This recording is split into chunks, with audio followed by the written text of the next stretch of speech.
Those with spoiled siblings, when did your parents realize they terribly messed up? I have a brother who is about 6 years younger than me. He was excessively coddled by my parents due to being diagnosed with high-functioning autism at the age of 4. Other than that, he seems very normal, just unbelievably spoiled. He would use his privileged position to get his way most of the time, and by most, I mean nearly all the time. Whatever I had, he also had to have, resulting in us having duplicates of almost everything except shared items. And anything he had that I didn't, he'd rub in my face however he could. When I was 11, I pleaded with my parents for a 3DS for my 12th birthday. I got one, but then I was told to lend it to my brother whenever he wanted it, or else they would take it away from me. Which it was, a lot. When my aunt witnessed my parents forcibly taking my 3DS out of my hands to give it to my brother during one of her visits, she let loose on them for such blatant favoritism. They returned my 3DS immediately, then blamed me for the situation after my aunt left. They didn't make me give it to my brother again. Instead, a few days later, my parents went out and bought another 3DS as a surprise gift for my brother.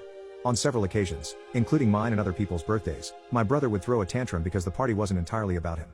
He would go as far as outright stating that he was upset because he wasn't receiving any gifts or getting to blow out the candles on the cake. My parents learned the hard way that they couldn't enable my brother's behavior at those parties and were actually kicked out of a few for attempting to do so. As a result, other kids at his school stopped inviting him to their birthday parties altogether. For me, my birthdays were some of the only days where I could have the focus on myself. Otherwise, my parents forced my life to revolve around my little brother. The year prior to the incident I'm describing, my parents ended up paying more attention to him throughout my entire 13th birthday. They even asked me if I would let my brother blow out my candles for me because he was upset and pouting. I refused because I wanted to blow out my own candles. At first, they called me a spoiled brat until my aunt intervened and chastised them for their favoritism once again. She pointed out how my brother got nearly everything between the two of us just because he's autistic.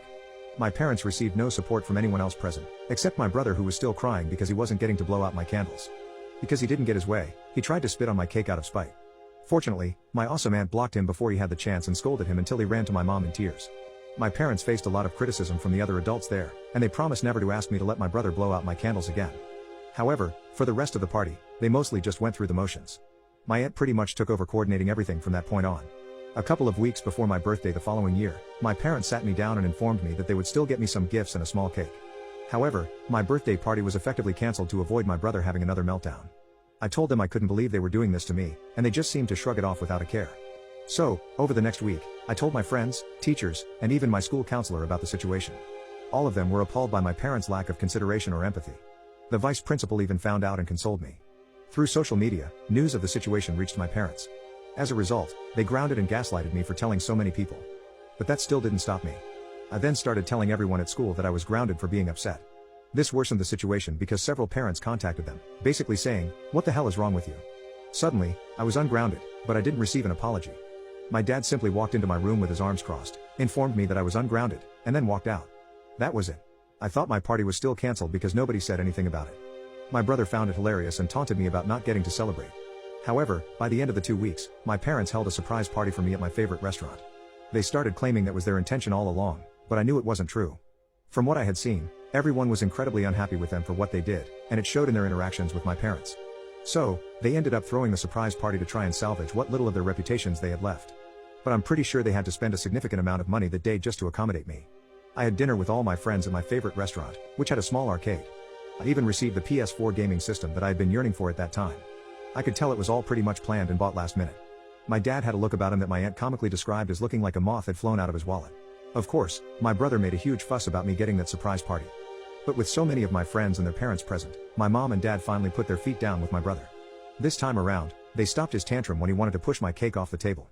For the first time since he was a toddler, my brother received a timeout, and my mom had to stay with him to ensure he didn't do anything crazy. He tried several times to run toward the cake or the stack of presents, but there was always at least one adult on guard. Even my dad stood watch to keep him away. My mom ended up having to take my little brother to a nearby McDonald's so he could have fun in their play area. I later heard that she spent at least an hour trying to get him to come out of the play structure. He only came out because he needed to use the bathroom. Then he tried to run right back in again. While I still lived with them, my parents never attempted to cancel my birthday again. However, they never again put in as much effort or spent as much. For the remaining 4 years I was under their roof, my birthday parties consisted of a local pizza parlor, a cake without even my name written on it, and no gifts. I don't mean to sound spoiled, but I was somewhat disappointed that I never received a cake with my name on it again. Each year, my aunt called my parents out on that, and each year they claimed they had forgotten to get the cake decorated.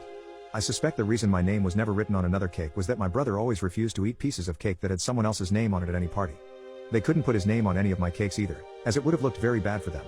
Nevertheless, the fact that I still had a day that was solely about me and not my brother was fantastic in my book, especially considering that everything else revolved around him.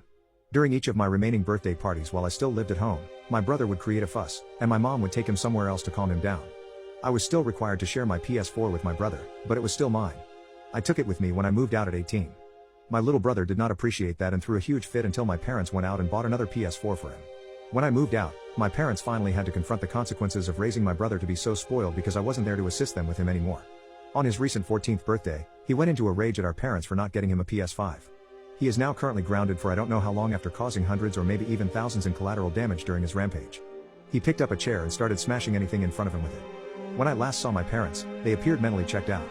My aunt has also informed me that they confided in her about how they wish they could send my brother to a military or boarding school in the future because they can no longer handle the monster they created. However, they are unable to afford such an option. I would be lying if I said I didn't find it ironically funny.